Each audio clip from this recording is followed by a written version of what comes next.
Écoute, profite du temps que tu as. Il ne sera pas toujours de ton côté. Tire à profit le temps que tu as.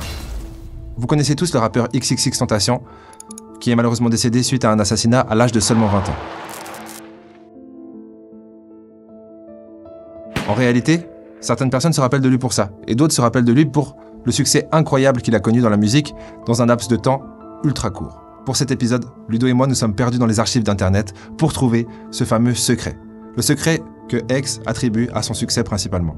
Bien sûr avec un peu de mindset pour s'assurer que nous puissions tous faire face aux obstacles qui se trouvent sur le chemin qui mène vers nos objectifs. Dans cette scène, ce que vous allez voir, c'est un fan de X qui veut lui donner des t-shirts car il l'a vu dans un centre commercial et il l'attend à la sortie pour lui donner ses t-shirts en espérant que ça fera de la pub pour sa marque de vêtements. Ce que X va lui répondre va vous surprendre. Eh mais c'est lourd! Yeah, alors ça te plaît? Mec, c'est pour toi. C'est à toi maintenant. J'apprécie vraiment. J'adore le W là dans le dos. Je pourrais promouvoir ce truc pour toi. On est ensemble. J'adore en tout cas l'effort. Pour de vrai, Merci mec. tu prends ce que tu fais au sérieux. Ouais, c'est le cas. Ce genre de truc, ça peut t'emmener très loin. Ok, ouais. Ne te laisse pas attirer par quoi que ce soit qui est en dehors de ton esprit. Ok. Le plus de temps tu passes dans ton esprit, le plus profond ça deviendra. J'ai vraiment envie que tu te rappelles de ces mots. Parce que si ce n'est pas le cas, ça n'ira nulle part. Je vois. Tout ce qui est en dehors de ce que tu as planifié n'a pas d'importance. Ok. Tu dois rester sur ton chemin. Ouais, je ferai de mon mieux. Mec, j'apprécie tellement. Merci. Souviens-toi juste de ce que je t'ai dit et étudie les lois de l'univers. Les lois de l'univers. Ok. Va chercher la clé de la maîtrise. J'apprécie. Tout bon. Le gars était venu pour une simple rencontre et un peu de promo. Il est reparti avec beaucoup plus. Un livre à lire, mais pas n'importe quel livre. La clé de la maîtrise par Charles Haanel. Un de mes livres préférés, franchement il rentre facilement dans le top 5 de mes livres préférés. Et dans ce livre, qui a pour but d'améliorer votre concentration et surtout votre pouvoir d'attraction, l'auteur arrête pas d'insister sur un point.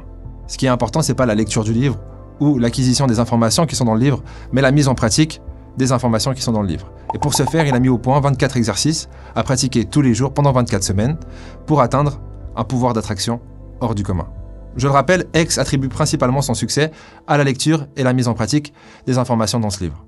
Ce qu'il a eu le temps de faire en prison. Alors si vous avez au moins 15 minutes par jour pour investir en vous-même, je vous recommande fortement les cartes de mise en pratique pour le livre La clé de la maîtrise, et d'ailleurs le livre également dans la description. Mais mec, quel livre tu lis? Le seul livre que j'ai lu qui m'en a appris plus que mon esprit sur mon esprit, c'était La clé de la maîtrise. Et c'était quand j'étais en prison. L'esclavage n'est plus physique de nos jours, c'est mental. En tout cas en ce qui concerne le nouvel ordre mondial qui est apparu sous la forme électronique.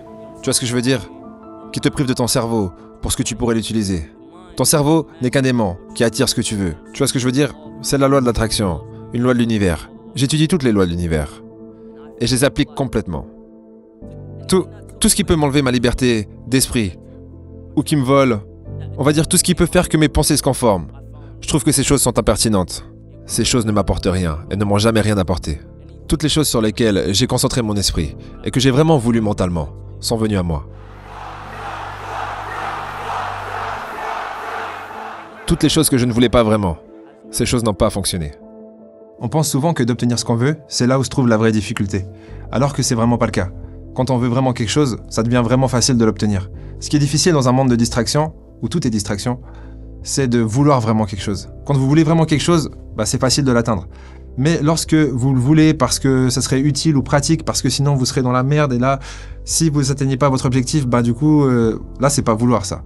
C'est vouloir par conséquence, et du coup ce genre de désir n'est pas assez brûlant pour vous stimuler suffisamment. Donc quand on a un objectif et on réalise que c'est dur de l'atteindre, on peut se demander « Ah, mais c'est pas dur de l'atteindre parce que j'ai pas de chance ou parce que la situation est compliquée. » L'objectif est dur à atteindre parce que en fait je le désire pas suffisamment. L'objectif est ce qu'il inclut. Et comment désirer plus son objectif pour s'assurer de l'atteindre? C'est très simple, il faut simplement donner plus de temps et d'attention à ce que vous prétendez vouloir. Parce que quand vous voulez quelque chose, vous aimez cette chose que vous voulez, sinon ça vous intéresserait pas. Et le seul moyen de prouver votre amour, c'est par votre temps et votre attention. Quand on aime vraiment quelque chose, on donne du temps et de l'attention à cette chose.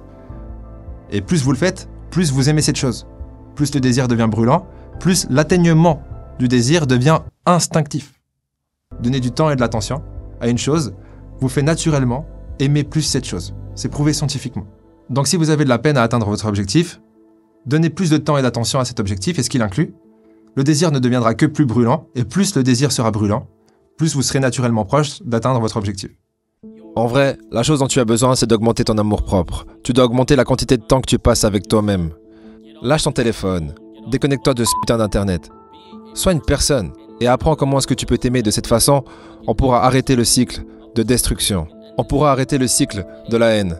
On pourra ensuite expérimenter plus d'amour. Et il y aura plus d'amour dans les rues. Plus d'amour véritable et des gens qui s'inquiètent les uns pour les autres. Tu ne peux pas être là pour quelqu'un si tu ne t'aimes pas.